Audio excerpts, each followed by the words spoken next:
Benna wa Buganda Charles Peter Mayiga abitaddemu engato n'ayolekera ekyalo Kabano essanje mu disitulikiti y'Ekyotera mu Buddu okwetaba ku mukolo gw'okujjaguza nga begiweza emyaka 10 Buky'omusumba Fred Ssekyewa atandikawo ekibiina ekiyambye bannabuddu okwekulaakulanya ate nga be basumbibwa ne mu by'omwoyo.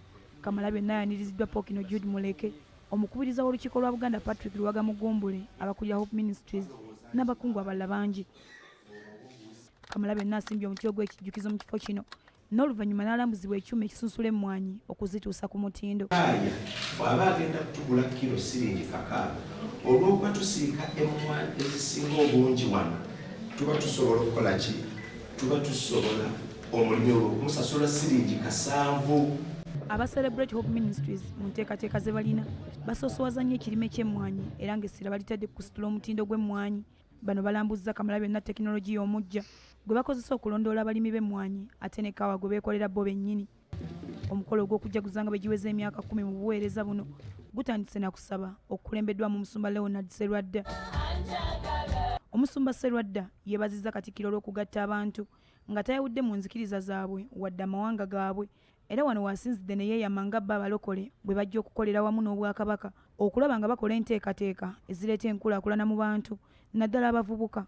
Lugambi 13:7 Lugambi wabaawo eyeegaggawaza naye nga talina kintu, wabaawo eyeeyavuwaza naye ng'alina obugagga bungi abalimi beeyavuwaza bannaabe. Omulimi n'agaana okugolola, omulimi n'agaana okulya obulungi. Abooluganda tutandika okulya ate ono atuyambye n'emmwanyi okuzimeketa azitaddewo ne kakaawa akataddewo. Gwe kyokoze luli omuzungu yakola bw'ati, bwe yali ayagala tumukolere ssente yaleeta ekitundu ng'olima mmere ate ekitundu ng'olima ssente n'akugamba lima pamba ne bw'oba olimi kataasa tosobola kkalya.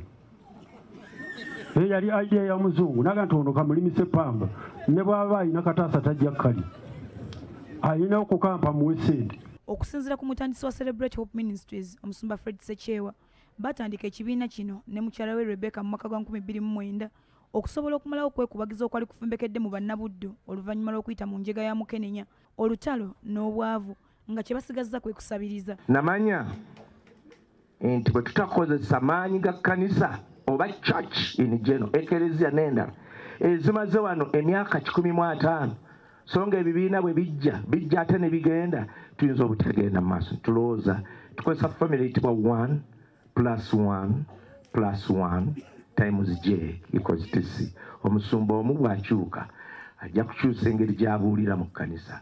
Bw'anaabuulira emmesegi etwala omulimu mu maaso wajja kubeerayo famire mwekyuka, tubasomese, tubatendeke, tubawe ebyetaagisa era bakole era olwa equipping farmers. Ssentebe wa disitulikiti y'Ekyotera Kintu Kisekulo ategeezezza nga Hope Ministries bweyambye nnyo okuggya abantu mu nvuba y'obwavu omuli okubawa amazzi amayonjo, okuzimbira abakadde amayumba, okuyambako mu byenjigiriza, okuyigiriza abantu okulima naddala ekirime ky'emmwanyi ate n'ebintu ebirala bingi.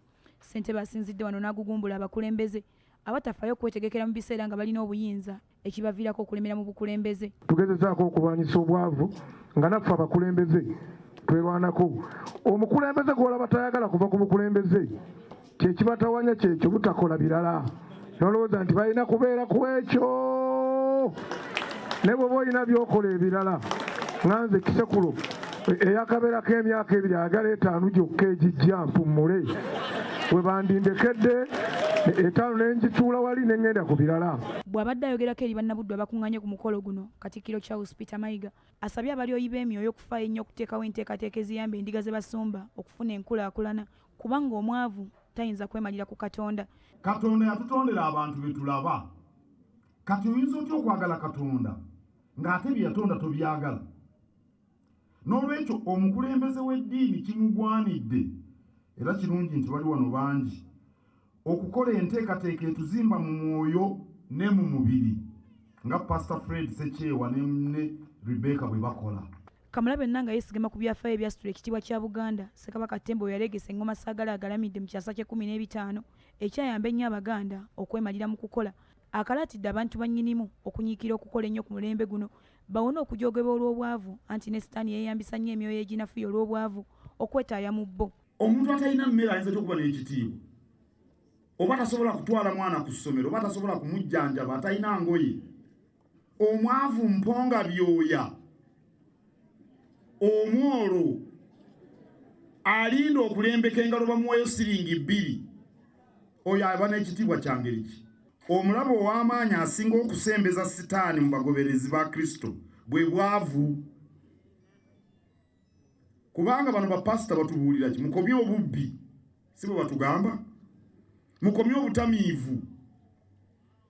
Kizibu okusanga omuntu alina sente eziwera ng'ali awo agangayidde. Era bakeera enguuli bantu baavu. Katikkiro asiimye enteekateeka ekolebwa aba Hope Ministries naddala bwe kituuka ku kirime ky'emmwanyi, era n'ategeeza nga bwali ow'okugyeyambisa okusomesa abantu ba Kabaka basobole okuganyulwa mu kirime ky'emmwanyi. Omukolo guno gwetabiddwako abakungu mu gavumenti ya Beene n'eya wakati, era wabaddewo okusanyusibwa okw'enjawulo okuva mu bayizi. Fatuma Nakiwala Kivumbi, BBS Telefayina ageesigika.